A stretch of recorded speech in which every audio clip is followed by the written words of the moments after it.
Hello, मैं अमरेंद्र कुमार। स्वागत है आपको निर्माण अड्डा में। चलिए, आज का जो हमारा सेट है वह लूसेंट सिलेक्शन बैच का सेट नंबर 3 है। इसके पहले मैंने सेट नंबर 12 को मैंने करा दिया है। मुझे उम्मीद है उसका क्वेश्चन आपको पसंद आए होंगे।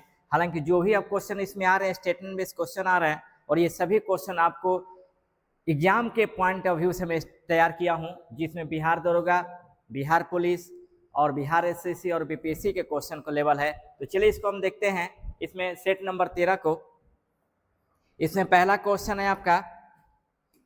पहला क्वेश्चन है कि 1857 के विद्रोह के बाद ब्रिटिश सेना के पुनर्गठन के संदर्भ में गठित पील कमीशन की रिपोर्ट के अनुसार बंगाल की सेना में यूरोपीय और भारतीय सैनिकों का अनुपात क्या था। ध्यान देंगे, कह रहा है कि बंगाल की सेना में यूरोपीय और भारतीय सैनिकों का अनुपात क्या था। तो याद रखेंगे, इसका जो आंसर हो जाएगा आपका 1:2 होगा, 1:2। अब थोड़ा समझेंगे। 1857 के क्रांति से पहले 1857 के क्रांति से पहले यूरोपीय सेना एवं भारतीय सेना, इन दोनों का जो अनुपात था वो ध्यान देंगे 6:1 था। 6:1 था, यानी 6 भारतीय थे और 1 आपको यूरोपीय थे। लेकिन 1857 के क्रांति के बाद जब पील कमीशन का गठन हुआ तो पुनः सेनाओं का पुनर्गठन हुआ। अब पुनर्गठन के बाद आपको यूरोपीय सेना और भारतीय सैनिकों का जो अनुपात कर दिया गया 1:2 कर दिया, यानी 1 यूरोपीय सेना और 2 भारतीय सेना। ठीक ना, तो याद रखेंगे आपका 1 का बी नंबर होगा। 2 नंबर है सूची 1 को सूची 2 से मिलाना है। अब देखेंगे बीटी सावरकर, दरअसल 1857 के क्रांति के संदर्भ में किसने अपना क्या मत दिया, ये है। तो ध्यान देंगे, बीटी सावरकर ने, इन्होंने कहा था कि 1857 की क्रांति यह भारत का प्रथम स्वतंत्रता संग्राम था। डिजराइली ने कहा था कि यह एक राष्ट्रीय विद्रोह था, और टी.आर. होम्स ने कहा था कि यह बर्बरता तथा सभ्यता के बीच युद्ध था। यानी 2, 1, 3 आंसर हो जाएगा, यानी आपका 2 का बी नंबर आंसर होगा। उसके बाद 3 नंबर है संथाल विद्रोह के संदर्भ में निम्नलिखित कथनों में कौन सा कथन असत्य है। ध्यान देंगे, इसमें पहला कथन है कि इस विद्रोह का नेतृत्व सीधी एवं कान्हू, चांद और भैरव ने किया था, सही है। दूसरा है सिद्धू ने स्वयं को ठाकुर का अवतार यानी ईश्वर का अवतार घोषित किया था, ये भी सही है। सशस्त्र विद्रोह की शुरुआत वीसी नामक स्थान पर दरोगा महेश लाल की हत्या से हुई, ये भी सही है। यह विद्रोह मुख्य रूप से 1857 के क्रांति के बाद शुरू हुआ, ये गलत है। 1857 के क्रांति नहीं, बल्कि ये जो विद्रोह हुआ था 1857 के क्रांति के पहले हुआ था, 1855-56 में, यानी आंसर हो जाएगा 3 का डी नंबर। उसके बाद 4 नंबर है कि 1857 की क्रांति के दौरान फैजाबाद में विद्रोह का नेतृत्व किसने किया और उससे किस ब्रिटिश अधिकारी ने दबाया था। तो याद रखेंगे, बेगम हजरत महल, जनरल रेनाड, ये गलत है। बेगम हजरत महल ने आपको लखनऊ से विद्रोह का नेतृत्व किया था, और इस विद्रोह को दबाया था कॉलिन कैंपबेल ने। कॉलिन कैंपबेल ने इस विद्रोह को दबाया था। मौलवी अहमदुल्ला, इन्होंने फैजाबाद से नेतृत्व किया था, फैजाबाद से नेतृत्व किया था, है ना। कह रहा है कि फैजाबाद से इन्होंने नेतृत्व किया था। और याद रखेंगे, हालांकि इस क्वेश्चन के अनुसार आंसर आपको बी हो जाएगा, लेकिन यहाँ याद रखेंगे कर्नल नील नहीं बल्कि जनरल रेनाड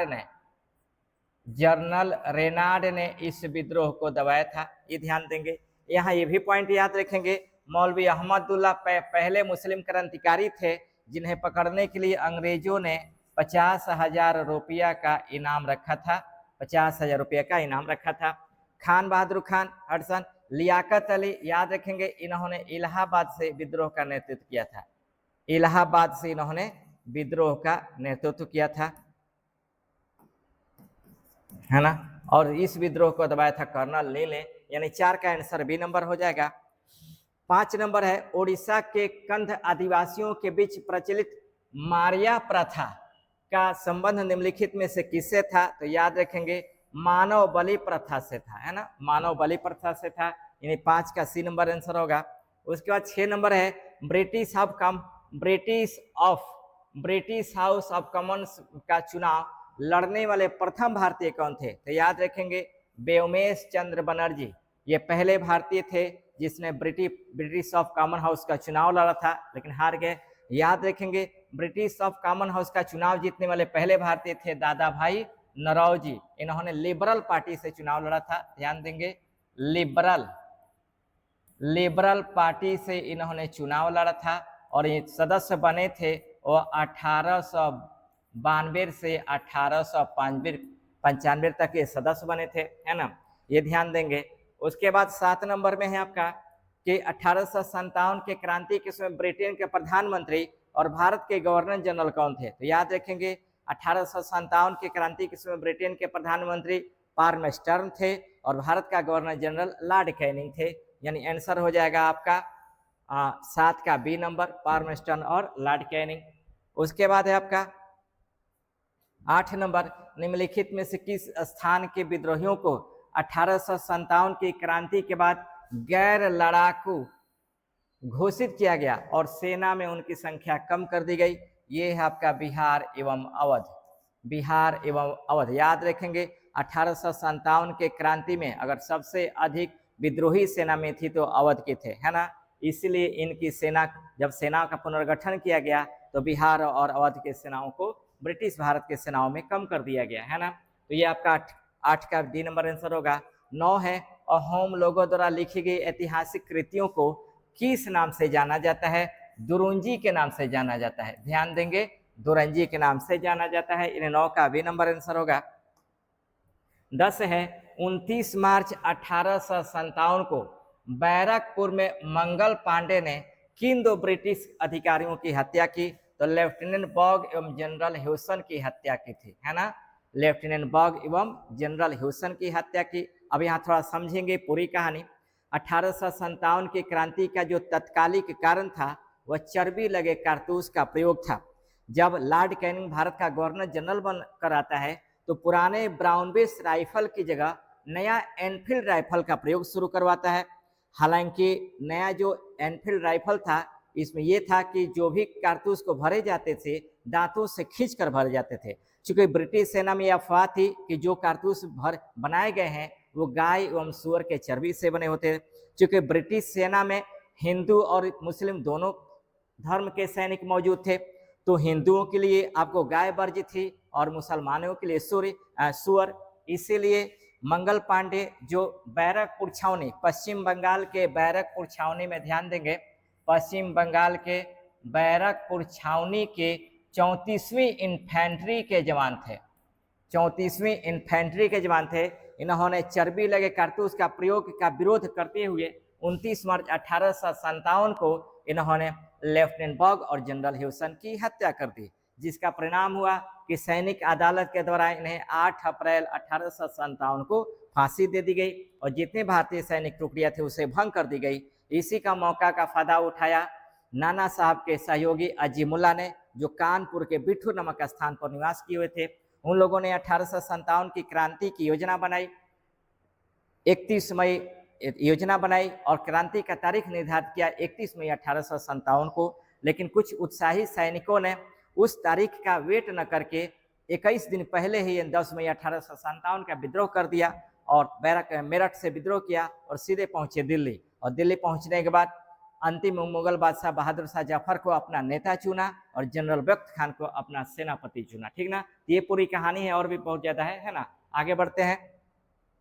11 का है कि 1875 के दक्कन विद्रोह की शुरुआत पुणे जिले के किस गांव से हुई थी, जहां किसानों ने साहूकारों के खाते जला दिए थे? याद रखेंगे सुप्पा, जिला का नाम है सुप्पा, यानी 11 का डी नंबर आंसर होगा।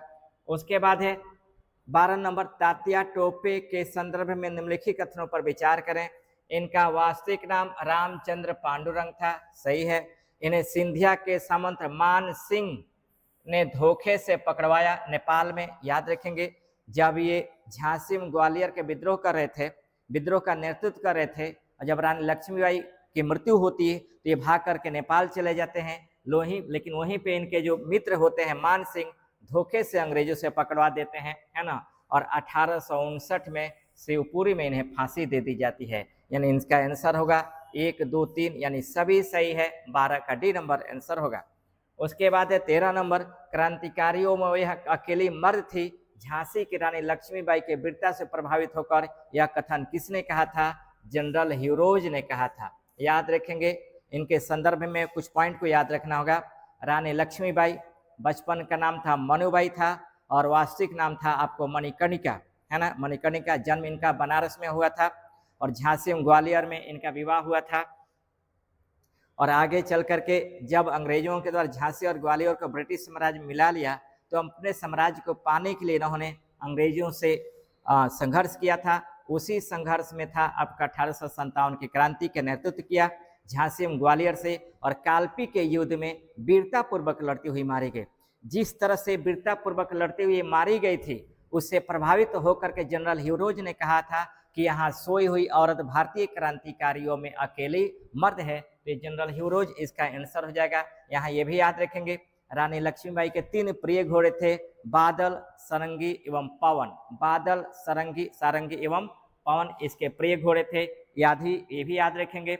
इनकी जब मृत्यु होती है तो इनको दफनाया जाता है आपको ग्वालियर में, यानी वर्तमान में इनका जो समाधि है वो ग्वालियर में। और इन्हीं के वीरता को लेकर इनके ऊपर एक कविता लिखी थी सुभद्रा कुमारी चौहान ने, जो जिसमें कविता का जो अंश है, खूब लड़ी मर्दानी वह तो झांसी वाली रानी थी। तो आपको ध्यान देना होगा। 13 का ए नंबर आंसर हो जाएगा।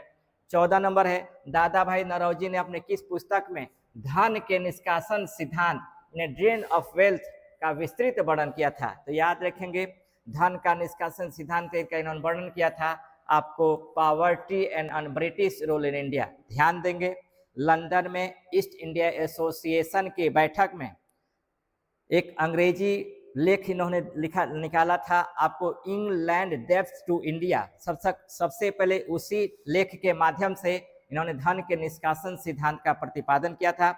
और प्रश्न आए कि सबसे पहले धन के निष्कासन सिद्धांत का प्रतिपादन किसने किया था? तो आपको दादा भाई नौरोजी ने किया।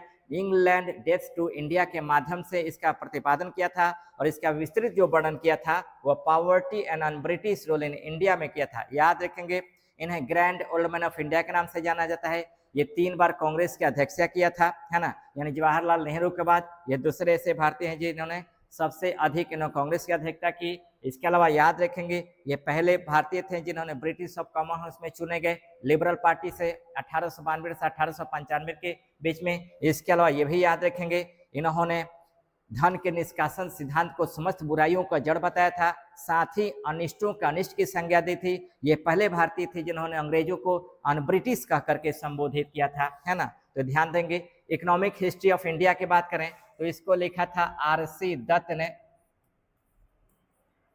दत्त ने, रमेश चंद्र दत्त ने इसको लिखा था। और याद रखेंगे, भारत के आर्थिक इतिहास पर लिखा गया यह पहला पुस्तक है ना। अनहैप्पी इंडिया की बात करें तो अनहैप्पी इंडिया को लिखा था आपको लाला लाजपत राय ने। लाला लाजपत राय ने इसको लिखा था, ध्यान देंगे, है ना। उसके अलावा हालांकि लाला लाजपत राय को पंजाब केसरी के नाम से भी जाना जाता है। और इंडिया डिवाइडेड इसको लिखा था डॉक्टर राजेंद्र प्रसाद ने। डॉक्टर राजेंद्र प्रसाद ने इन्होंने इस पुस्तक की रचना की थी। तो इस तरह से हम देखते हैं, है ना। 14 का यानी सी नंबर आंसर होगा। 15 है कि बिरसा मुंडा के संदर्भ में कौन सा विकल्प सही सुमेलित नहीं है? ध्यान देंगे, इनका जन्म उलिहातू में हुआ था, सही है। जन्म तिथि 15 नवंबर 1875 है, ये भी सही है। उसके बाद स्वयं को ईश्वर का दूत घोषित किया था 1895 में, यही सही है। और कार्य क्षेत्र इनका बंबई था, गलत है। इनका कार्य क्षेत्र याद रखेंगे रांची,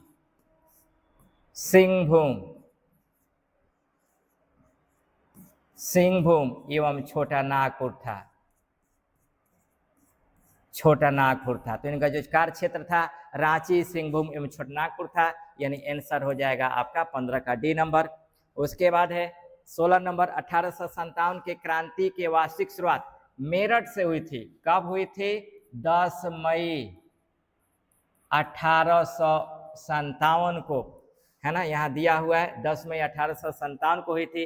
किसके द्वारा? तो 20वीं इन्फेंट्री के जवानों के द्वारा, 20वीं इन्फेंट्री के जवानों के द्वारा की गई थी, यानी 16 का बी नंबर आंसर होगा।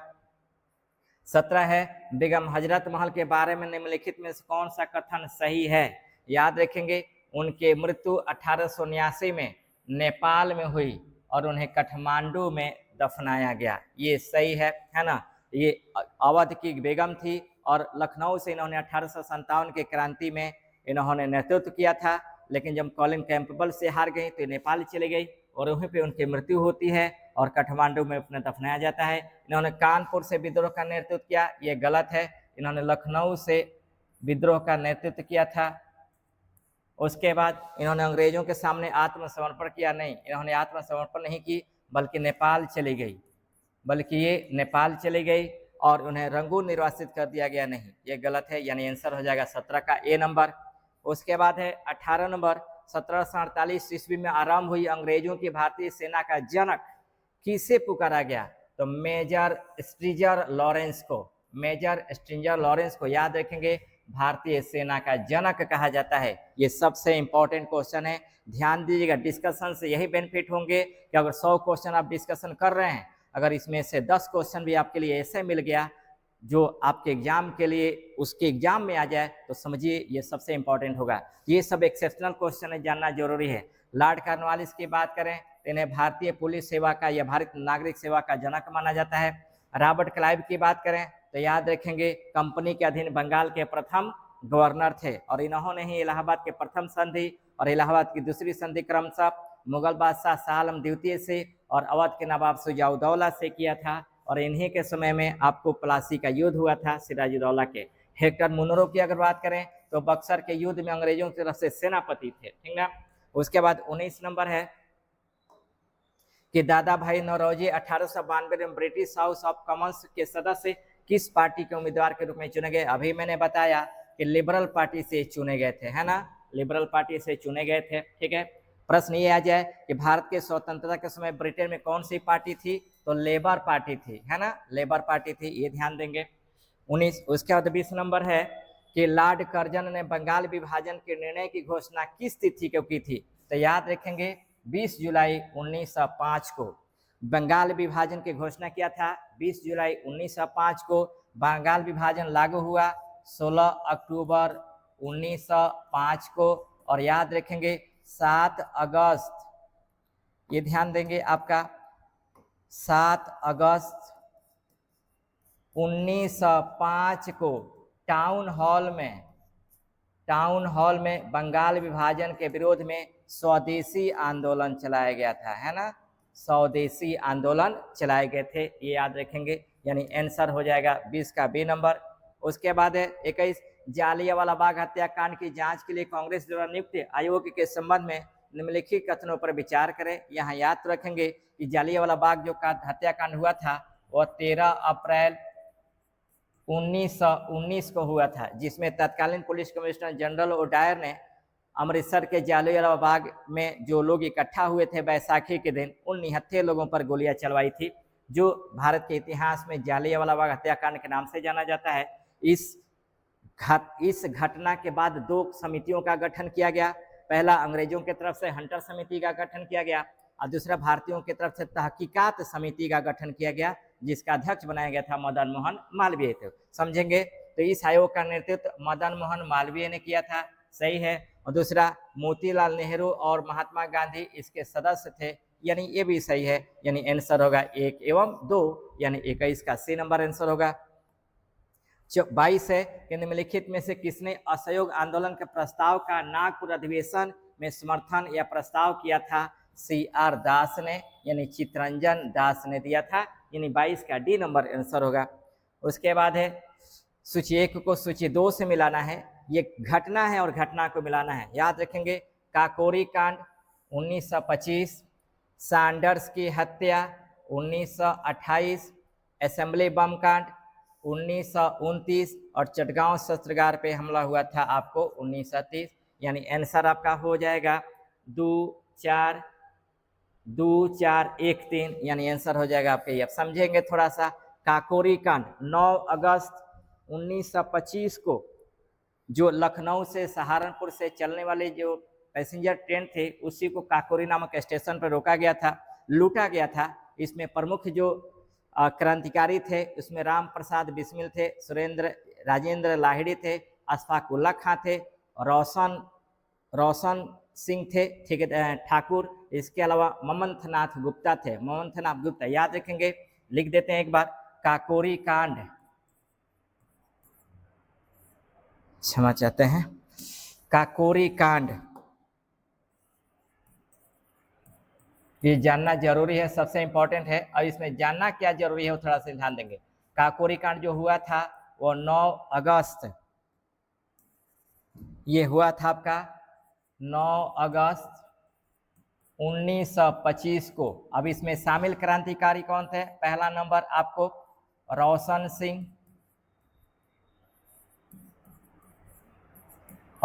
सिंह, दूसरे थे इसमें राजेंद्र लाहिड़ी,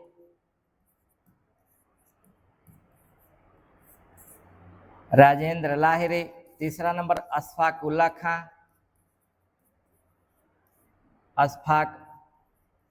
खां, चौथा नंबर आपको राम प्रसाद बिस्मिल,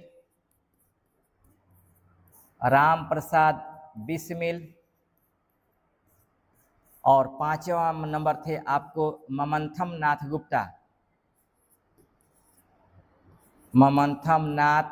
गुप्ता। ये ध्यान देंगे, ये 5 क्रांतिकारी थे जो 9 अगस्त 1925 को काकोरी कांड में शामिल थे। रोशन सिंह को जो फांसी दिया गया वो नैनी जेल में दिया गया। नैनी जेल आपका इलाहाबाद में है। राजेंद्र लाहिड़ी को गोंडा में फांसी दिया गया, गोंडा जेल में इन्हें फांसी दिया गया। अशफाक उल्ला खां को फैजाबाद जेल में फांसी दिया गया, और राम प्रसाद बिस्मिल को गोरखपुर जेल में फांसी दिया गया। ममंथम नाथ गुप्ता को याद रखेंगे, फांसी नहीं दी गई। अगर प्रश्न आ जाए कि काकोरी कांड में शामिल अभियुक्तों में से या क्रांतिकारियों में से किसे फांसी नहीं दी गई थी, तो ममंथ नाथ गुप्ता को फांसी नहीं दी गई थी। ये जरूर याद रखेंगे, ये आप वो लोग अच्छी तरह जानते हैं, ये नहीं जानते थे तो याद रखेंगे ममंथम नाथ गुप्ता को फांसी नहीं दी गई थी, है ना। बाकी 4 लोगों को फांसी दी गई थी। रोशन सिंह को नैनी जेल में फांसी दिया गया, राजेंद्र लाहिड़ी को गोंडा जेल में फांसी दिया गया, अशफाक उल्ला खां को फैजाबाद जेल में फांसी दिया गया, और राजेंद्र प्रसाद को गोरखपुर जेल में फांसी दी गया। अब यहाँ एक पॉइंट ये भी याद रखेंगे, राजेंद्र लाहिड़ी को फांसी के तारीख के 2 दिन पहले फांसी दी गई, यानी इनको फांसी का जो तारीख था वो आपको था 19 दिसंबर को फांसी की तारीख थी, लेकिन फांसी इनको दी गई 17 दिसंबर को। फांसी दिया गया आपको 17 दिसंबर को। दूसरा याद रखेंगे आपका अशफाक उल्ला खां, पहले मुस्लिम भारतीय क्रांतिकारी जिन्हें फांसी दी गई थी। तो याद रखेंगे 2 पॉइंट को याद रखेंगे। पहला नंबर कि पहला मुस्लिम क्रांतिकारी जिन्हें पकड़ने के लिए अंग्रेजों ने 50,000 का इनाम रखा था, तो वो आपको तो मौलवी अहमदुल्ला को, और पहले मुस्लिम क्रांतिकारी जिन्हें फांसी दी गई वो अशफाक उल्ला खां को। तो ये ध्यान देंगे। सैंडर्स की हत्या याद रखेंगे, सैंडर्स की हत्या में चंद्र भगत सिंह, राजगुरु सुखदेव, है ना, ये सब लोग शामिल थे। हालांकि हत्या का बदला था, ये लाला लाजपत राय के मृत्यु के बदला के लिए ये सैंडर्स की हत्या हुई थी। हालांकि प्रश्न ये आ जाए कि सैंडर्स की गोली किसने मारी थी, तो भगत सिंह ने मारी थी, ये ध्यान देंगे, ठीक ना। उसके बाद चटगांव शस्त्रागार, ये बंगाल में मास्टरदा है सूर्य सेन के नेतृत्व में 1930 में आपको चटगांव पे धावा बोला गया था। और उसके बाद आपको असेंबली बम कांड 8 अप्रैल 1929 को बटुकेश्वर दत्त एवं भगत सिंह के द्वारा आपको दिल्ली के असेंबली में बम फेंका गया, केंद्रीय विधानसभा बम फेंका गया था, है ना, याद रखेंगे। तो आंसर हो जाएगा 23 का है। उसके बाद है 24 नंबर, असहयोग आंदोलन के दौरान विदेशी वस्त्रों को होली जलाए जाने को किसने निष्ठुर बर्बादी की संज्ञा दी थी, तो याद रखेंगे रविंद्रनाथ टैगोर ने ये निष्ठुर बर्बादी की संज्ञा दी थी, यानी 24 का ए नंबर आंसर होगा। उसके बाद है 25 नंबर, निम्नलिखित में से कौन सा नेता कांग्रेस के असहयोग आंदोलन की नीति से सहमत नहीं थे और उसने कांग्रेस छोड़ दी, तो याद रखेंगे मोहम्मद अली जिन्ना, बिपिन चंद्र पाल और एनी बेसेंट, इन सब लोगों ने कांग्रेस छोड़ी थी, यानी आंसर हो जाएगा 25 का डी नंबर। आगे बढ़ते हैं 26 नंबर, इस भी सुमेलित करना है, संस्थान का है, मिलाना है। आप देखेंगे स्वराज पार्टी, स्वराज पार्टी की स्थापना किया था चित्तरंजन दास एवं मोतीलाल नेहरू ने 1 जनवरी 1923 को इलाहाबाद में।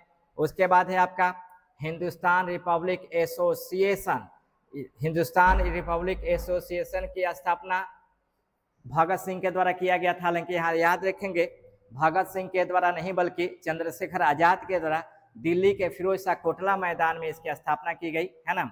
उसके बाद आपको हिंदुस्तान रिपब्लिक एसोसिएशन, क्षमा चाहते हैं, हिंदुस्तान सोशलिस्ट रिपब्लिकेशन HRA है ना, HRA की स्थापना जो हुई थी, आपको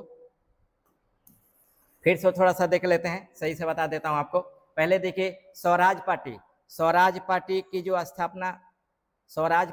स्थापना हुई थी वो आपको चित्तरंजन दास एवं मोतीलाल नेहरू ने किया था। हिंदुस्तान रिपब्लिक एसोसिएशन की स्थापना सचिंद्र नाथ सन्याल ने की थी। हिंदुस्तान सोशलिस्ट रिपब्लिकन एसोसिएशन की स्थापना इसके अनुसार भगत सिंह, हालांकि ऑप्शन के अनुसार भगत सिंह देखेंगे, लेकिन वास्तव में HSRA की स्थापना चंद्रशेखर आजाद ने आपको दिल्ली के फिरोज शाह कोटला मैदान में किया था। और समता सैनिक दल की स्थापना जो किया था यह आपको डॉक्टर भीमराव अंबेडकर ने किया था। यानी आंसर हो जाएगा 3 4 2 1, यानी 36 का A नंबर आंसर होगा। उसके बाद 27 नंबर, साइमन कमीशन के संदर्भ में निम्नलिखित में से कौन सा कथन सही नहीं है, यानी असत्य है, यानी गलत है। इसका आगमन 3 फरवरी 1928 को हुआ, सही है। इसे व्हाइट मैन ऑफ कमीशन के नाम से जाना जाता है, यह भी सही है। भारत के सभी दलों ने इसे स्वीकार की समर्थन किया था, बहिष्कार किया था, ये गलत है। यानी आंसर हो जाएगा आपका 27 का C। अब यहाँ ध्यान देंगे, साइमन कमीशन का गठन हुआ था 1927 में और भारत आया 1928 में। ये 7 सदस्यीय कमीशन थी। सर एडमंड साइमन को इसका अध्यक्ष बनाया गया था। लॉर्ड इरविन के कहने पर इसमें एक भी भारतीयों को शामिल नहीं किया गया। इसलिए कांग्रेस के मद्रास अधिवेशन में यह निर्णय लिया गया कि भारत में साइमन कमीशन का विरोध किया जाएगा, है ना। इसलिए इसे व्हाइट मैन कमीशन यानी श्वेत कमीशन के नाम से भी जाना जाता है। भारत में सबसे पहले कमीशन बंबई में आया और वही समय यहाँ पे इसका विरोध किया गया। साइमन गो बैक को लेकर लाहौर में लाला लाजपत राय के नेतृत्व में साइमन कमीशन के विरोध का विद्रोह कर रहे थे और उसी समय वहां के तत्कालीन पुलिस कमिश्नर सैंडर्स ने उनके ऊपर लाठियों से प्रहार कराया था, जिसके वजह से उनकी मृत्यु हुई थी, ठीक ना। उसके बाद 28 नंबर है, काकोरी ट्रेन एक्शन में ट्रेन को चेन खींचकर रोकने वाले क्रांतिकारी कौन थे? राजेंद्र लाहिड़ी। अभी मैंने बताया कि राजेंद्र लाहिड़ी थे, यानी आंसर आपका B नंबर होगा। लाहिड़ी को आपको गोंडा जेल में फांसी दी गई थी। फिर मैं आपको बता देता हूँ, गोंडा जेल में इन्हों फांसी दी गई थी। रोशन सिंह को नैनी जेल में फांसी दी गई थी। अशफाकुल्ला खां को फैजाबाद जेल में फांसी दी गई थी, फैजाबाद जेल में फांसी दी गई थी। और राम प्रसाद बिस्मिल को गोरखपुर जेल में फांसी दी गई थी, गोरखपुर जेल में फांसी दी गई थी। तो ये अभी मैंने आपको बताया था। 29 नंबर है, कथन है 1929 के लाहौर अधिवेशन में जवाहरलाल नेहरू ने पूर्ण स्वराज के लक्ष्य घोषित किया था, सही है। 31 दिसंबर 1929 के मध्य रात्रि को रावी नदी के तट पर तिरंगा फहराया गया। दोनों सही है लेकिन सही व्याख्या नहीं है, यानी 29 का B नंबर आंसर हो जाएगा। अब यहाँ ध्यान देंगे, अगर INC के लाहौर अधिवेशन की बात करें तो ये कांग्रेस का 44वां अधिवेशन था, कांग्रेस का 44वां अधिवेशन था। पंडित नेहरू की अध्यक्षता में हुआ था, यानी पंडित नेहरू के पहला अध्यक्ष बने, सबसे पहली बार अध्यक्ष बने थे। और इसी अधिवेशन में याद रखेंगे आपको मध्य रात्रि में आपको रावी नदी के तट पर राष्ट्रीय झंडा फहराया गया। और इसी अधिवेशन के तहत कांग्रेस के वर्किंग कमेटी में यह निर्णय लिया गया कि प्रति वर्ष 26 जनवरी को स्वतंत्रता दिवस मनाया जाएगा। तो भारत में पहली बार जो स्वतंत्रता दिवस मनाया गया वो आपको 26 जनवरी 1930 को मनाया गया, ये ध्यान देंगे आपका, है ना। उसके बाद आगे बढ़ते हैं 30 नंबर, सूची 1 को सूची 2 से मिलाना है। मैं राज्य के पतन की इच्छा, यानी प्रमुख व्यक्तियों का ये आपका कथन है, विचार है। मैं राज्य के पतन की इच्छा रखता हूँ, इसको कहा था आपको राम प्रसाद बिस्मिल ने। बहरे कानों तक अपनी आवाज पहुंचाने के लिए बम की जरूरत है, इसको कहा था इन्होंने भगत सिंह और बटुकेश्वर दत्त ने। जब 8 अप्रैल 1929 को केंद्रीय विधानसभा में बम फेंका था। उसके बाद है दांडी यात्रा की तुलना नेपोलियन से किया था आपको सुभाष चंद्र बोस ने, और मेरे शरीर पर एक एक लाठियों का प्रहार ये आपको लाला लाजपत राय, ये ध्यान देंगे। इन्होंने कहा था जब सैंडर्स ने इन पे लाठियों से प्रहार कराया था तो मरने से पहले इन्होंने कहा था कि मेरे ऊपर किया गया लाठियों का एक एक प्रहार ब्रिटिश ताबूत के किल साबित होगी। तो ये अलग अलग विचार हैं, यानी आंसर हो जाएगा 2, 1, 4, 3, यानी आंसर होगा 30 का ए नंबर। उसके बाद 31 नंबर, 8 अप्रैल 1929 को जब भगत सिंह और बटुकेश्वर दत्त ने केंद्रीय असेंबली में बम फेंका, उस समय असेंबली की अध्यक्षता किसने किया था, कौन कर रहे थे, तो विट्ठल भाई पटेल, प्रथम भारतीय जो केंद्रीय विधानसभा के अध्यक्ष बने थे विट्ठल भाई पटेल के द्वारा किया गया था। और इसी बम विस्फोट के दौरान इंकलाब जिंदाबाद का नारा लगाया गया था। यहाँ यह भी प्रश्न पूछा जा सकता है कि जब इन दोनों ने बम फेंका तो उसमें केंद्रीय विधानसभा में कौन से बिल पास हो रहे थे, तो याद रखेंगे पहला पब्लिक सेफ्टी बिल,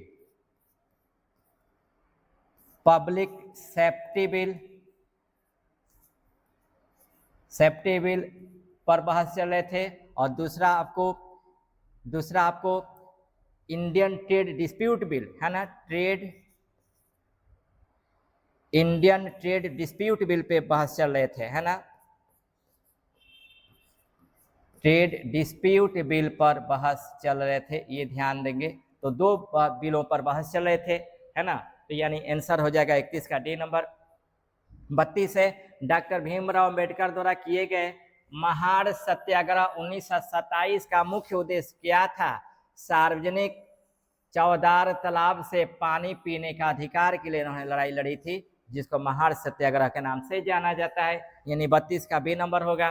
33 है पाल राजवंश के शासनकाल में बंगाल में बौद्ध धर्म की किस शाखा के प्रभाव से तारा देवी की मूर्ति की पूजा लोकप्रिय हुई थी, याद रखेंगे बौद्ध धर्म की जो शाखा थी वो वज्रयान शाखा थी, और वज्रयान शाखा की जो महत्वपूर्ण देवी थी वो तारा देवी थी, यानी आंसर हो जाएगा आपको वज्रयान, यानी 33 का सी नंबर आंसर होगा। 34 से दांडी यात्रा के दौरान किसने महात्मा गांधी को आंदोलनों को केवल पुरुषों तक सीमित न रखने की राजी किया था, तो कमला देवी चट्टोपाध्याय, इन्हीं के कहने पर आपको सबने अवज्ञा आंदोलन में, है ना, दांडी यात्रा के दौरान, यानी इसके दौरान ही महिलाओं को शामिल होने की अनुमति दी। और याद रखेंगे गांधी के आंदोलनों में यह एकमात्र आंदोलन है जिसमें सबसे अधिक महिला भाग ली थी, तो आंसर होगा 34 का ए नंबर। 35 है सविनय अवज्ञा आंदोलन के दौरान बिहार के लोगों ने नमक बनाने के साथ साथ किस कर को देने से मना किया था, वो आपका चौकीदारी कर, है ना, चौकीदारी कर देने से इन्होंने इनकार किया था।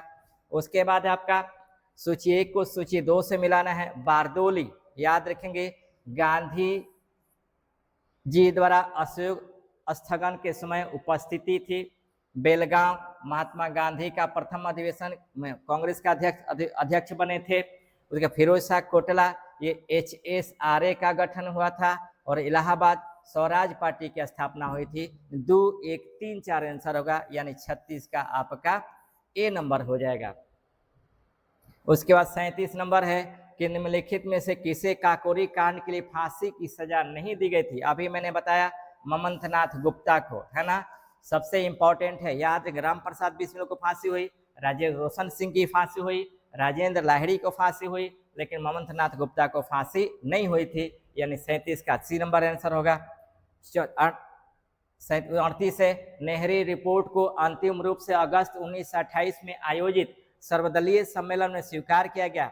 इस सम्मेलन की अध्यक्षता किसने किया था, तो डॉक्टर MA अंसारी ने किया था, यानी 38 का सी नंबर आंसर होगा।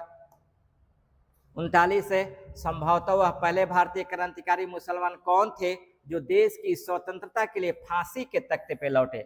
अभी मैंने बताया आपको अशफाक उल्लाह खां, है ना, अशफाक उल्लाह खां को फांसी पर लटकाया गया था, ये ध्यान देंगे, है ना, यानी बी हो जाएगा 39 का। उसके बाद है 40 नंबर, अखिल भारतीय महिला संघ की स्थापना किस वर्ष की गई थी, तो 1926 में की गई थी। अखिल ऑल इंडिया वुमेन्स कॉन्फ्रेंस की जो स्थापना की गई 1926 में की गई थी, है ना। 1924 में याद रखेंगे, 1924 के संदर्भ में याद रखेंगे। बेलगांव अधिवेशन कांग्रेस का, जिसमें महात्मा गांधी प्रथम बार अध्यक्ष बने। 1925 में काकोरी कांड, 9 अगस्त 1925 को काकोरी कांड हुआ था, ये ध्यान देंगे, काकोरी कांड। और 1927 में साइमन कमीशन का गठन हुआ था, है ना। 40 हो गया। 41 नंबर है कि कामागाटा मारू जहाज के बजबज बंदरगाह पहुंचने पर हुए संघर्ष के संदर्भ में सही आंकड़ों का चयन करें। याद रखेंगे, इसमें 300 यात्री सवार थे, जिसमें 18 की मृत्यु हुई संघर्ष के दौरान और 25 घायल हुए थे। ये कामागाटा जो मारू पर जहाज है, ये जापानी जहाज है ना, जिसको गुरदत्त सिंह ढिल्लों के द्वारा लेकर के आया गया था, है ना। उसके बाद यानी 41 का ये नंबर आंसर होगा। उसके बाद 42 नंबर, 1916 के लखनऊ अधिवेशन के संबंध में निम्नलिखित में से कौन सा कथन सही नहीं है। ध्यान देंगे, इस अधिवेशन में कांग्रेस के दोनों दल, गरम दल और नरम दल में एकता हो गई, सही बात है, बाल गंगाधर तिलक और श्री एनी बेसेंट के सहयोग से। दूसरा, मुस्लिम लीग 1916 के लखनऊ सम्मेलन की अध्यक्षता मोहम्मद अली जिन्ना ने किया था, ये भी सही है। कांग्रेस और लीग के बीच समझौते में जिन्ना और तिलक का विशेष प्रयास था, ये भी सही है। इस अधिवेशन में मदन मोहन मालवीय ने सांप्रदायिक निर्वाचन का समर्थन किया था, ये गलत है, इन्होंने इसका समर्थन नहीं किया था, यानी 42 का डी नंबर आंसर होगा। ध्यान देंगे, 1916 का कांग्रेस का लखनऊ अधिवेशन ये काफी महत्वपूर्ण है, इसलिए कि इसका अध्यक्षता किया था अंबिका चरण मजूमदार ने। इसमें 4-5 पॉइंट को होगा, ध्यान देंगे। पहला नंबर की अध्यक्षता किया था अंबिका चरण मजूमदार ने। दूसरा पॉइंट, श्रीमती एनी बेसेंट और तिलक के प्रयास से गरम दल एवं नरम दल का मिलन हुआ। साथ ही इसमें आपको तिलक और जिन्ना के प्रयास से कांग्रेस एवं मुस्लिम लीग का संयुक्त अधिवेशन हुआ। तो कांग्रेस की अध्यक्षता तो किया था अंबिका चरण मजूमदार ने, लेकिन मुस्लिम लीग की अध्यक्षता किया था मोहम्मद अली जिन्ना ने। यहाँ याद रखेंगे कि मुस्लिम लीग का जो आंशिक विलय हुआ था इस कांग्रेस अधिवेशन में, लखनऊ के कांग्रेस अधिवेशन में हुआ था, और इसी अधिवेशन में आपको 1909 का जो सांप्रदायिक आधार पर पृथक निर्वाचन क्षेत्र की व्यवस्था की गई वो इसमें स्वीकार कर लिया गया था, जिसका विरोध किया था आपको मदन मोहन मालवीय ने। इसके अलावा बिहार के किसान नेता थे राजकुमार शुक्ल, जिन्होंने महात्मा गांधी को बिहार आने का निमंत्रण दिया था इसी अधिवेशन में। और याद रखेंगे, बाल गंगाधर तिलक ने इसी अधिवेशन में कहा था कि स्वतंत्रता हमारा जन्मसिद्ध अधिकार है और इसे हम लेकर रहेंगे, ठीक है। तो इस तरह से देखना होगा, यानी 42 का डी नंबर आंसर होगा। उसके बाद है 43 नंबर, निम्नलिखित संगठन और उनके संस्थापकों को मिलाना है। अब यहाँ ध्यान देंगे, कर है सेवा समिति प्रयागराज, इसकी स्थापना की थी आपको हृदय नाथ कुंजरू ने। उसके बाद होम रूल लीग पुणे, इसकी स्थापना किया था जोसेफ बैपिस्टा ने। उसके होम रूल लीग मद्रास, इसके स्थापना इसका जो सचिव थे और जॉर्ज अरुणडेल थे। और सर्वेंट ऑफ इंडिया सोसाइटी, इसकी स्थापना किया था आपको गोपाल कृष्ण गोखले ने।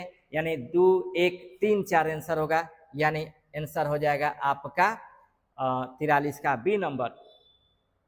44 है कि चंपारण सत्याग्रह के दौरान किस अंग्रेज अधिकारी ने राजकुमार शुक्ल के श्राद्ध क्रम के लिए 300 रुपया भेजे थे और कहा था कि वह चंपारण का अकेला मर्द था, ये एमन थे। देखिए कितना महत्वपूर्ण क्वेश्चन है, डिस्कशन से मिला है ना।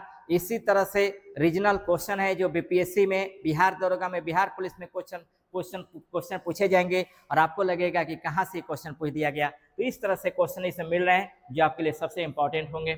उसके बाद 45 नंबर है कि निम्नलिखित में से किस व्यक्ति ने जालियांवाला बाग हत्याकांड के विरोध में वायसराय के कार्यकारिणी परिषद से त्याग पत्र दिया था।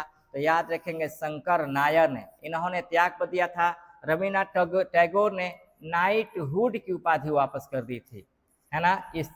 इस घटना के दौरान आपको नाइटहुड की उपाधि वापस की थी, यानी 45 का सी नंबर होगा। 46 है महात्मा गांधी के जीवन की घटनाओं को उनके वर्ष से सुमिलित करें। अब देखेंगे कैसर ए हिंद की उपाधि ये इनको मिला आपको 1915 में, जब प्रथम विश्व युद्ध में भारतीयों को ब्रिटेन को सहयोग करने के लिए आह्वान किया था तब। उसके बाद आपको साबरमती की आश्रम की स्थापना किया इन्होंने 1916 में। उसके बाद ट्रस्टीशिप की स्थापना किया था अहमदाबाद मिल मजदूर आंदोलन के दौरान। और प्रथम भूख हड़ताल किया था आपको अहमदाबाद मिल हड़ताल के दौरान। यानी 2, 1, 4, 3 आंसर होगा, यानी 46 का ए नंबर आंसर हो जाएगा। उसके बाद 47 नंबर कि बाल गंगाधर तिलक द्वारा स्थापित होम रूल के प्रचार प्रसार का माध्यम निम्नलिखित में से कौन से समाचार पत्र बने थे? तो मराठा एवं केसरी, है ना, मराठा एवं केसरी याद रखेंगे। इनके द्वारा स्थापित किया जो होम रूलिंग आंदोलन था ये प्रारंभ किया गया था अप्रैल 1916 में और इसका केंद्र बनाया गया था पुणे, केंद्र बनाया गया था पुणे में। और इसके लिए प्रचार प्रसार के लिए 2 पत्रिकाओं का सहारा लिया, मराठा और केसरी। मराठा अंग्रेजी भाषा में और केसरी मराठी भाषा में थी, है ना। न्यू इंडिया एवं कॉमनवेल्थ की बात करें तो न्यू इंडिया एवं कॉमनवेल्थ ये आपको श्रीमती एनी बेसेंट के द्वारा प्रकाशित किया गया था। 48 से चंपारण में प्रचलित 3 कट्ठिया पद्धति के अंतर्गत किसानों को अपनी भूमि के कितने हिस्से पर नील की खेती करना अनिवार्य था? तो 3/20 भाग। इसी को 3 कट्ठिया पद्धति के नाम से जाना जाता है और इसी के अगेंस्ट में महात्मा गांधी ने चंपारण सत्याग्रह प्रारंभ किया था। और इस चंपारण सत्याग्रह में जब सफल हुए तो रविन्द्रनाथ टैगोर ने महात्मा की उपाधि दी थी, ये भी याद रखेंगे, है ना। उसके बाद है 49 नंबर जालियांवाला बाग हत्याकांड की जांच हेतु हंटर कमेटी में शामिल भारतीय सदस्य कौन थे? तो याद रखेंगे सर चिमनलाल सीतलवाड़, साहबजादा सुल्तान अहमद और जगत नारायण, यानी तीनों भारतीय शामिल थे, है ना, तीनों भारतीय शामिल थे। नहीं ABC आपको हो जाएगा आंसर, 49 का C नंबर। उसके बाद है 50 नंबर मॉन्टेग्यू घोषणा को किसने सूर्य विहीन उषा काल की संज्ञा दी थी? बाल गंगाधर तिलक ने इसे पूर्ण विहीन सूर्य विहीन उषा काल की संज्ञा दी थी। अब ध्यान देंगे मॉन्टेग्यू घोषणा को अगस्त घोषणा भी कहा जाता है। तो 2-3 तरह से क्वेश्चन बनेंगे। पहला अगस्त घोषणा, अगस्त घोषणा 1917। दूसरा नंबर अगस्त प्रस्ताव, अगस्त प्रस्ताव 1940। और तीसरा नंबर अगस्त क्रांति, अगस्त क्रांति, है ना, 1942, 1942। और याद रखेंगे चौथा नंबर भी कर सकते हैं अगस्त घटना, अगस्त घटना। अब ध्यान देंगे अगस्त घोषणा किया गया 1917 में किसके द्वारा? लॉर्ड चेम्सफोर्ड के समय में, लॉर्ड चेम्सफोर्ड के समय में इसकी घोषणा की गई थी। और अगस्त प्रस्ताव लॉर्ड लिथगो के द्वारा घोषणा किया गया था, लाया गया था लॉर्ड लिथगो,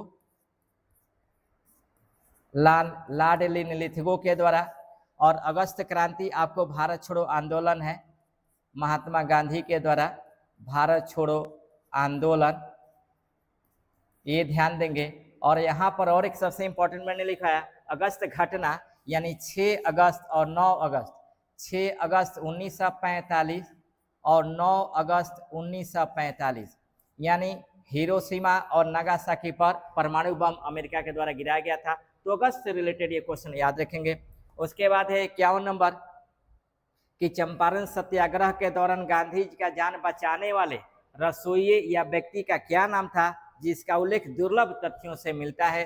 तो बतख मियाँ। ये बीपीएससी में क्वेश्चन पूछा हुआ था, लगभग सभी ने गलत किया था। यही सब रीजनल क्वेश्चन है, लोकल क्वेश्चन है, जिसको आपको जानना होगा, जो आपके दरोगा और बीपीएससी में सबसे महत्वपूर्ण भूमिका निभाएंगे। 51 का बी नंबर होगा।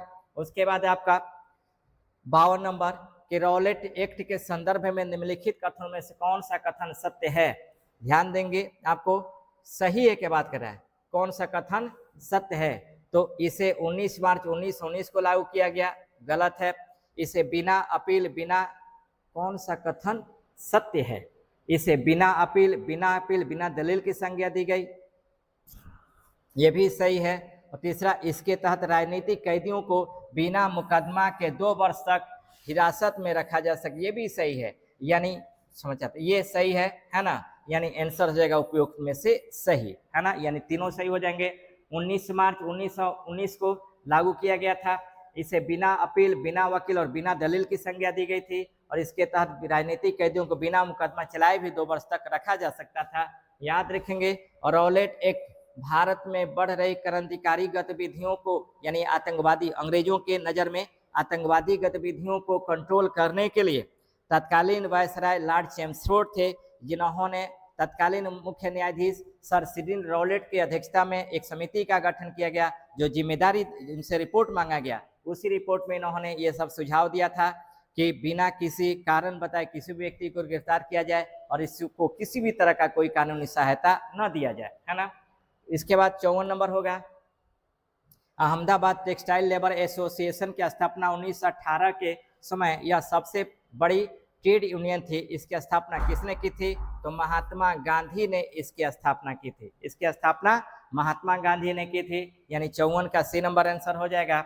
55 है कि एनी बेसेंट की होम रूल लीग के सचिव कौन थे और इसमें कौन कौन शामिल थे? तो याद रखेंगे, इनके सचिव थे जॉर्ज अरुंडेल और सदस्य में थे मोतीलाल नेहरू और पंडित जवाहरलाल नेहरू और सुब्रमण्यम अय्यर, यानी आंसर हो जाएगा आपका बी नंबर। अब यहाँ ध्यान देंगे, श्रीमती एनी बेसेंट के द्वारा जो होम रूल प्रारंभ किया गया वो सितंबर 1916 में, यानी बाल गंगाधर तिलक के प्रारंभ होने के 5 महीना बाद इसे प्रारंभ किया गया और इसका मुख्य जो केंद्र बनाया गया वो अडयार में बनाया गया था, है ना।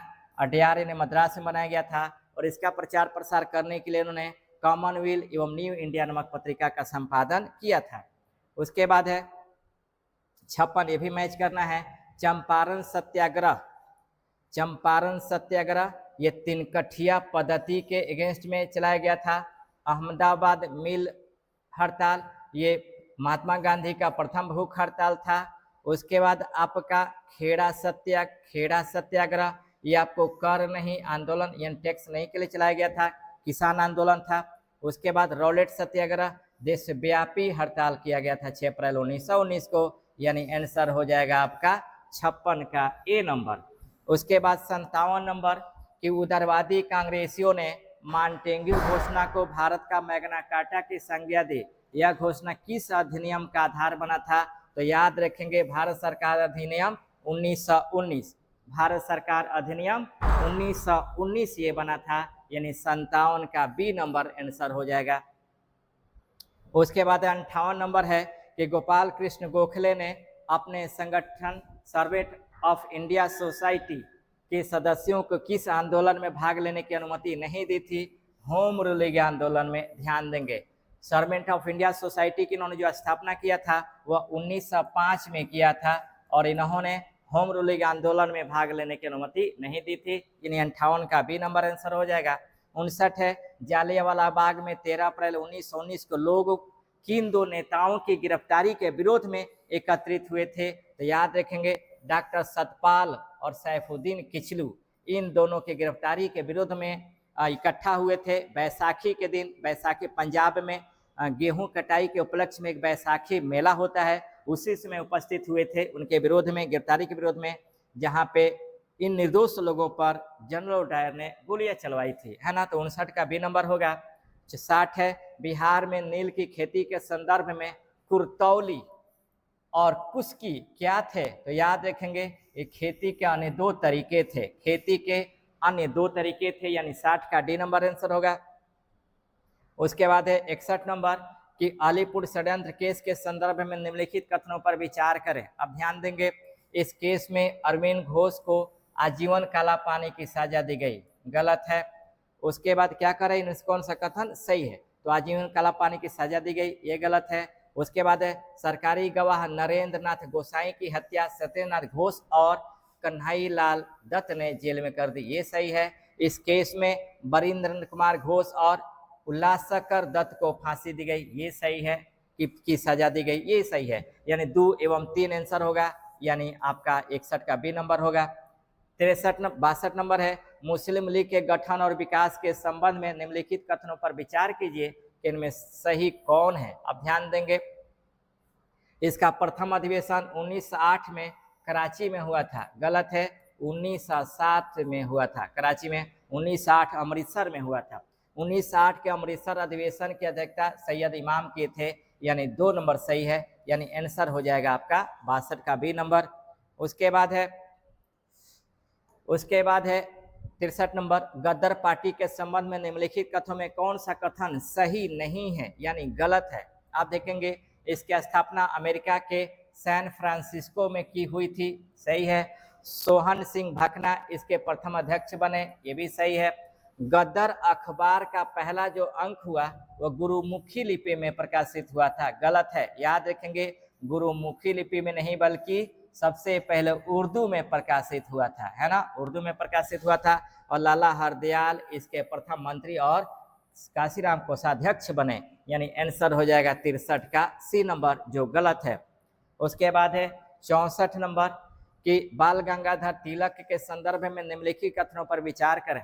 उन्होंने 1893 में शिवाजी उत्सव और 1895 में गणपति उत्सव की शुरुआत की थी, गलत है।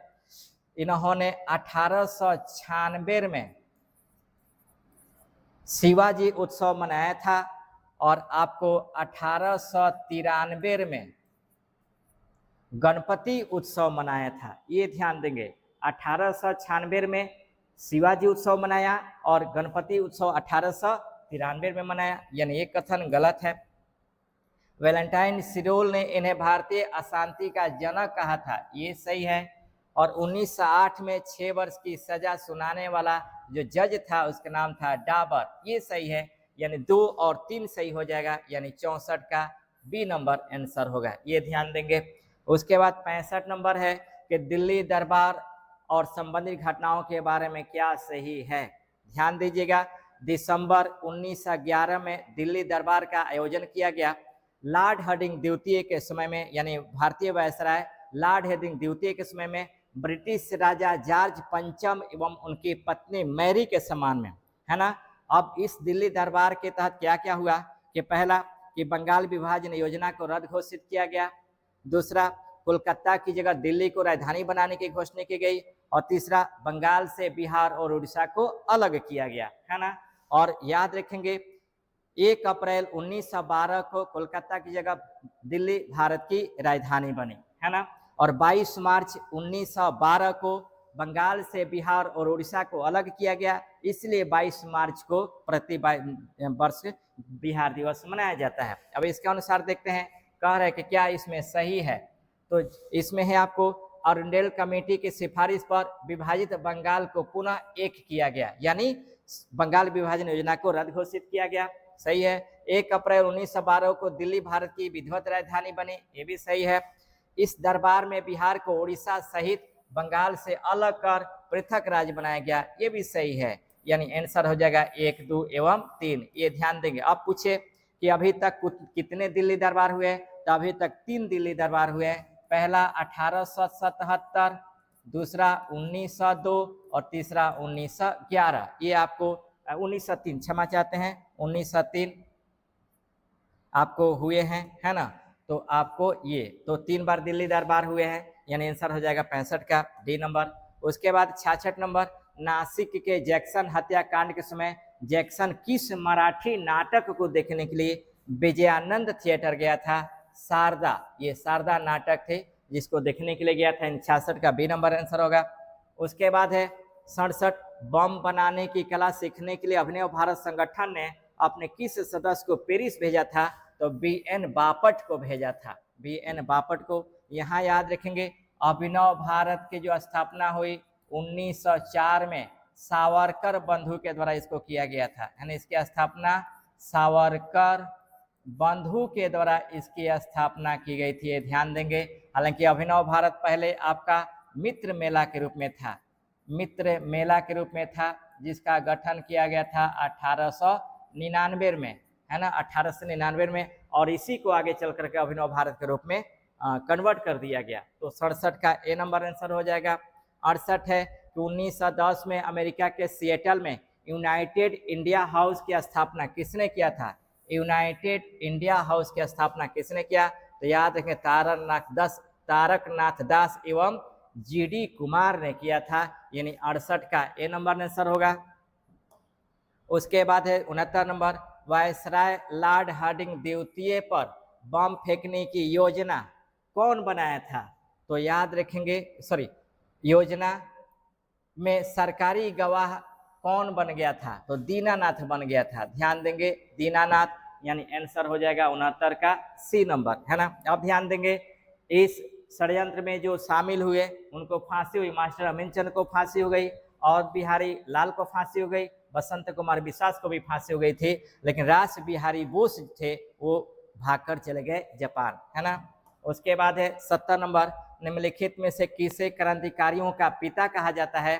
तो श्याम जी कृष्ण वर्मा को, श्याम जी कृष्ण वर्मा को याद रखेंगे, भारतीय क्रांतिकारियों का पिता कहा जाता है, याद रखेंगे। इसके अलावा भारतीय क्रांतिकारियों की माँ जो कहा जाता है, मैडम भीखाजी कामा को कहा जाता है, मैडम भीखाजी कामा को कहा जाता है, ये याद रखेंगे, ठीक ना। उसके बाद है आपका 71 नंबर, 22 अगस्त 1907 को जर्मनी के स्टुटगार्ट में आयोजित 7वीं अंतर्राष्ट्रीय कांग्रेस में तिरंगा फहराने वाले मैडम भीखाजी कामा के निजी सचिव कौन थे? तो दादा भाई नौरोजी, है ना, दादा भाई नौरोजी इनके निजी सचिव थे। यानी 71 का डी नंबर। देखिए कितना महत्वपूर्ण क्वेश्चन मिल रहा है, इसीलिए मैं कह रहा हूँ कि क्वेश्चन को अच्छा से देख लीजिए, और पीडीएफ के माध्यम से, पीडीएफ भी मैं ग्रुप में डाल दे रहा हूँ, पीडीएफ के माध्यम से इसको तैयार कर लीजिए। मैं गारंटी देता हूँ कि अगर 92 क्वेश्चन आपके कंप्लीट हो जाते हैं तो किसी भी एग्जाम के लिए आपके सबसे महत्वपूर्ण साबित हो जाएंगे, ठीक है। 72 है कि अंग्रेजी राज का कच्चा चिट्ठा, यह वाक्य किस समाचार पत्र के प्रत्येक अंक के पहले पर छपता था? गद्दर, ध्यान देंगे, गद्दर पे छपता था, याद रखेंगे। गद्दर का जो प्रकाशन हुआ था वह 1913 में हुआ, केसरी का जो प्रकाशन हुआ था वह 1881 में हुआ था, युगांतर का जो प्रकाशन हुआ था 1906 में हुआ था, और फ्री हिंदुस्तान का जो प्रकाशन हुआ था 1908 में, है ना। फ्री हिंदुस्तान के जो प्रकाशन करने वाले थे वह तारकनाथ दास थे, तारकनाथ दास थे। और युगांतर के प्रकाशन दो लोग ने किया था, बरेंद्र कुमार घोष, बरेंद्र कुमार घोष, और दूसरे नंबर याद रखेंगे भूपेंद्र नाथ दत्त, भूपेंद्र नाथ दत्त ने इसका प्रकाशन किया था, है ना। केसरी की अगर बात करें तो बाल गंगाधर तिलक ने इसका प्रकाशन किया था, और गद्दर का किया था आपको लाला हरदयाल, लाला हरदयाल ने प्रकाशन किया था, ये ध्यान देंगे। और ये इसका बाल गंगाधर तिलक ने किया था, ठीक ना, बाल गंगाधर तिलक ने इसका प्रकाशन किया था। तो ये डेट वाइज याद रखेंगे कि इसका किसने प्रकाशन किया, है ना। और अंग्रेजी राज का कच्चा चिट्ठा जो प्रकाशित किया था वो कब? गद्दर पे, यानी 72 का आपका सी नंबर होगा। 73 है, बिपिन चंद्र पाल ने 1906 में वंदे मातरम पत्र के अलावा किस अंग्रेजी साप्ताहिक समाचार पत्र का प्रकाशन किया था? तो न्यू इंडिया का। ध्यान देंगे कौन कौन? बिपिन चंद्र पाल ने एक वंदे मातरम पत्रिका का संपादन किया, और दूसरा न्यू इंडिया का। यहाँ ये भी याद रखेंगे कॉमनवेल्थ एवं new India Shrimati Annie Besant के द्वारा भी प्रकाशित किया गया था। यहाँ गया कॉमनवेल्थ श्रीमती एनी बेसेंट ने, एनी बेसेंट के द्वारा इसका प्रकाशन किया गया था, है ना। उसके बाद यंग इंडिया का महात्मा गांधी के द्वारा। अब यहाँ ध्यान देंगे, यंग इंडिया एक पत्रिका है और यंग इंडिया एक बुक है, यानी किताब है। तो पत्रिका को प्रकाशन किया था गांधी ने, यानी महात्मा गांधी ने, और बुक को लिखा था लाला लाजपत राय ने, लाला लाजपत राय ने। यहाँ समझिएगा, याद रखेंगे। आपको यंग इंडिया जब प्रश्न आ जाए तो सबसे पहले देखिएगा प्रश्न के स्वरूप पे कि पत्रिका की बात कर रहा है कि बुक की बात कर रहा है, ठीक है। यानी आंसर 73 का ए नंबर होगा। 74 है कि अभिनव भारत ने नासिक के जज जैक्सन की हत्या करने का निर्णय क्यों लिया था? क्योंकि उसने गणेश सावरकर को राजद्रोह के आरोप में आजीवन निर्वासन का दंड दिया था, इसीलिए आपको नासिक के जज जैक्सन की हत्या की गई। किसके द्वारा? चापेकर बंधुओं के द्वारा, है ना। ध्यान देंगे, चापेकर बंधुओं के द्वारा हत्या की गई थी, चापेकर बंधुओं के द्वारा इसकी हत्या की गई थी। 75 है, वैंकूवर में स्वदेश सेवक होम की स्थापना और स्वदेश सेवक समाचार पत्र का प्रकाशन किसने किया था?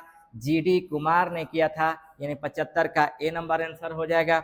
उसके बाद 76 नंबर के निम्नलिखित में से कौन सा युग्म सम्मिलित नहीं है। अब यहाँ ध्यान देंगे, इंडियन होम रूल सोसाइटी, इसकी स्थापना किया था आपको श्याम जी कृष्ण वर्मा ने 1905 में। उसके बाद Indian society of oriental arts, Indian society of oriental arts की स्थापना 1907 में किया था अवनींद्रनाथ घोष ने, अवनींद्रनाथ ने। और फ्री हिंदुस्तान अखबार तारकनाथ दास, इनको प्रकाशित किया 1908 में। और मित्र मेला का जो गठन किया गया था 1899 में सावरकर बंधुओं के द्वारा, सावरकर बंधुओं के द्वारा किया गया था। ध्यान देंगे, यानी गलत है आपका डी नंबर, यानी 76 का डी नंबर होगा। उसके बाद है 77 नंबर, 1912 के दिल्ली षड्यंत्र केस के तहत निम्नलिखित में से किसे फांसी नहीं दी गई थी।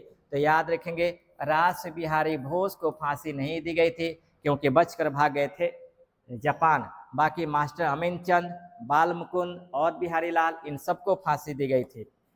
78 है, मुस्लिम लीग के किस अधिवेशन में मुसलमानों के लिए पृथक निर्वाचक मंडल की मांग की गई थी। तो याद रखेंगे, ये मांग की गई थी अमृतसर अधिवेशन 1908 में, है ना, यानी 78 का सी नंबर आंसर होगा। 79 है, 1 जुलाई 1909 को मदनलाल ढींगरा ने लंदन में किसकी गोली मारकर हत्या की थी। तो कर्नल वाइली को मार करके हत्या की थी, ये ध्यान देंगे, ठीक ना। किंग्स जैक्सन की हत्या चापेकर बंधु ने किया, ध्यान देंगे। किंग्सफोर्ड की हत्या प्रफुल्ल चाकी, हत्या नहीं, मतलब बम फेंका था प्रफुल्ल चाकी एवं बटू के खुदीराम बोस ने इन पर बम फेंका था। ये मुजफ्फरपुर बम कांड के नाम से जाना जाता है। और सैंडर्स की हत्या में भगत सिंह, राजगुरु, सुखदेव, चंद्रशेखर आजाद, ये सब लोग शामिल थे, ठीक ना। उसके बाद है 80 नंबर कि 1906 में गठित अरुणडेल समिति का मुख्य उद्देश्य क्या था। याद रखेंगे, राजनीतिक सुधारों और विभाजित बंगाल को पुनर्विलय पर सुझाव देना इनका मुख्य उद्देश्य था, यानी 80 का बी नंबर आंसर होगा। 81 है, 1905 के बंगाल विभाजन और स्वदेशी आंदोलन के संदर्भ में निम्नलिखित कथनों पर विचार करें। ध्यान देंगे आपका कि स्वदेशी आंदोलन की औपचारिक घोषणा 7 अगस्त 1905 को कलकत्ता के टाउन हॉल में की गई थी, सही है। दूसरा, विभाजन प्रभावी होने के बाद पूरे बंगाल में शोक दिवस मनाया गया, ये भी सही है। तीसरा, रविन्द्रनाथ टैगोर के आह्वान पर इस दिन को रक्षाबंधन के रूप में मनाया गया, ये भी सही है, यानी आंसर हो जाएगा 1, 2, 3, यानी 81 का डी नंबर आंसर होगा। उसके बाद है 82 नंबर, वर्ष 1893 भारतीय इतिहास में एक परिवर्तन बिंदु माना जाता है। इस संदर्भ में निम्नलिखित में से कौन सा मिलान सही नहीं है, यानी गलत है। देखेंगे, स्वामी विवेकानंद शिकागो में सर्वधर्म सम्मेलन में भाग लिया, ये सही है, 1893 की घटना के संदर्भ में। महात्मा गांधी अब्दुल्ला सेठ के केस के मुकदमे में ये दक्षिण अफ्रीका गए थे, ये भी सही है। एनी बेसेंट थियोसॉफिकल सोसाइटी के कार्य हेतु पहली बार लंदन लौटी, ये गलत है। याद रखेंगे, Shrimati Annie Besant theosophical society के सदस्य बने 1888 में और 1893 में भारत आई, 1893 में भारत आई, यानी आंसर हो जाएगा 82 का सी नंबर।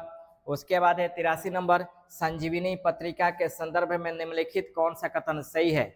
पहले तो यही जान लेंगे, संजीवनी पत्रिका का संपादन किसने किया था। तो कृष्ण कुमार मित्र ने किया था, कृष्ण कुमार मित्र ने इसका प्रकाशन किया था, ध्यान देंगे, है ना, कृष्ण कुमार मित्र ने इसका प्रकाशन किया था। अब आगे बढ़ते हैं, इसमें पहली बार स्वराज शब्द का प्रयोग किया गया, गलत है। इसमें 1905 में सर्वप्रथम स्वदेशी आंदोलन के विचार प्रस्तुत किए गए थे, ये सही है, यानी 83 का बी नंबर आंसर हो जाएगा। 84 है, स्वदेशी आंदोलन के दौरान नेतृत्व और उनके क्षेत्रों के सही युग्म का चयन करें। सैयद हैदर राजा मद्रास से किया था, गलत है, ये एमपी से किए थे, मध्य प्रदेश से। चिदम्बरम पिल्ले, ये भी गलत है, इन्होंने मद्रास से किया था। उसके बाद लाला लाजपत राय पंजाब, ये सही है। और बाल गंगाधर तिलक महाराष्ट्र, ये बंगाल गलत होगा, ये होगा महाराष्ट्र। और कह क्या रहा है प्रश्न कि इनमें से कौन सा कथन सही है, यानी सही जो उनको चयन करें, तो आंसर हो जाएगा लाला लाजपत राय पंजाब, यानी 84 का सी नंबर होगा। 85 है, भारतीय राष्ट्रीय कांग्रेस पर की गई टिप्पणियों को उनके वक्ताओं से सुमेलित करें। कांग्रेस अपनी मौत की अंतिम घड़ियां गिन रही है और हमारी इच्छा है कि उसके शांतिपूर्ण तरीके से मरने में सहयोग कर सकूं, यानी कांग्रेस लड़खड़ा रही है, इसको कहा था लॉर्ड कर्जन ने। कांग्रेस क्षय रोग से मरने वाली, कांग्रेस केवल सूक्ष्मदर्शी अल्पसंख्यक का प्रतिनिधित्व करती है, इसको कहा था डफरिन ने। डफरिन ये कहा था कि कांग्रेस उस अल्पसंख्यक समुदाय का प्रतिनिधित्व करती है जिसकी संख्या अत्यंत ही सूक्ष्म है, यानी डफरिन हो जाएगा। कांग्रेस क्षय रोग से मरने वाली है, अरविंद घोष ने कहा था। और कांग्रेस भीख मांगने वाली संस्था है, यानी बिपिन चंद्र पाल ने क्षमा याचना कही थी, यानी आंसर होगा BACD, यानी आंसर हो जाएगा आपका 85 का ए नंबर। 86 है कि निम्नलिखित में से किस क्रांतिकारी पुस्तक में कहा गया था कि स्वतंत्रता प्राप्ति के लिए फौजी शिक्षा और युद्ध आवश्यक है। याद रखेंगे, ये आपको कहा गया था वर्तमान रणनीति में ये आपको कहा गया था। अब याद रखेंगे कि भवानी मंदिर का संपादन किया था अरविंद घोष ने किया था। यहाँ याद रखेंगे भवानी मंदिर किया था। उसके बाद आपको भवानी मंदिर के किया था। उसके बाद युगांतर का जो प्रकाशन किया था आपको, ये बरिंद्र कुमार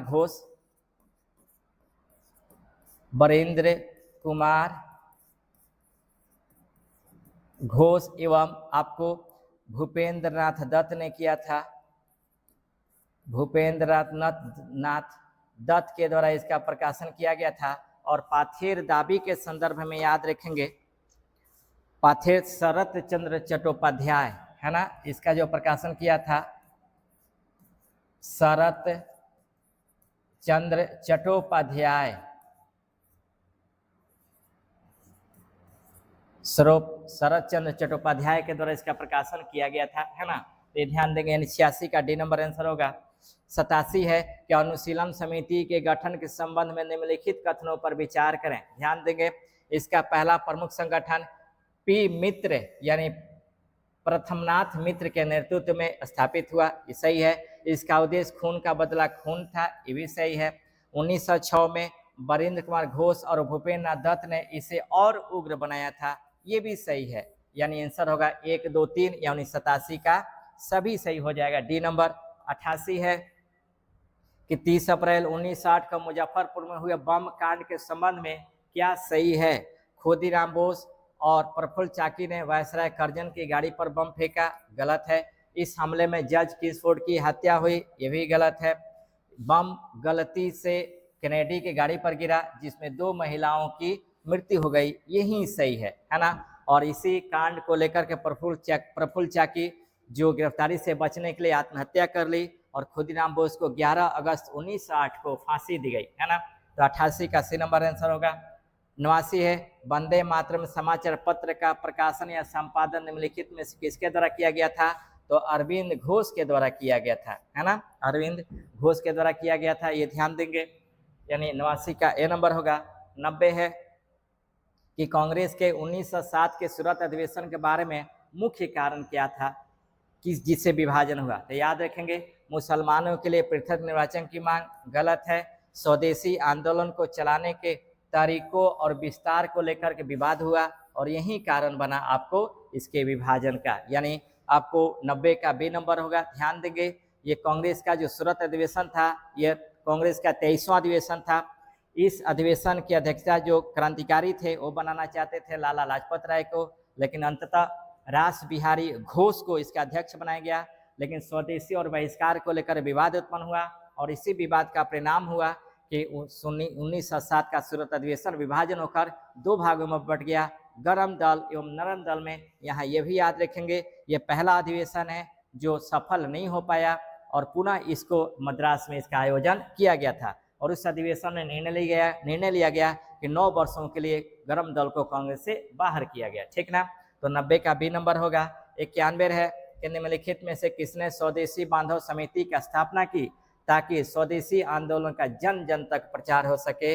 याद रखेंगे अश्विनी कुमार दत्त, है ना, अश्विनी कुमार दत्त ने इसका वो किया था। यहाँ ये भी याद रखेंगे इसकी जो स्थापना इन्होंने की थी वो आपको 1905 में की थी, 1905 में। ध्यान देंगे स्वदेशी बांधव समिति की स्थापना इन्होंने 1905 में की थी। उसके बाद 92 नंबर है, मैं हृदय से तुम्हारे साथ हूँ और संस्कृति से भी मैं तुम्ही लोगों में से एक हूँ। यह कथन 1893 में भारत आगमन पर किसने कहा था? तो सरोजनी नायडू ने कहा था। समझ लीजिएगा, मैं लिखवाऊ नहीं रहा हूँ, मैं बोल दे रहा हूँ। पहला नंबर पॉइंट कि आयरलैंड के रहने वाले थे। दूसरा नंबर पॉइंट ये 1888 में थियोसोफिकल सोसाइटी की सदस्य बनी। तीसरा नंबर पॉइंट 1893 में ये भारत आई। चौथा नंबर पॉइंट 1897 में इन्होंने सेंट्रल हिंदू कॉलेज की स्थापना की। 5 नंबर पॉइंट आपको 1907 में भारतीय राजनीति में प्रवेश की।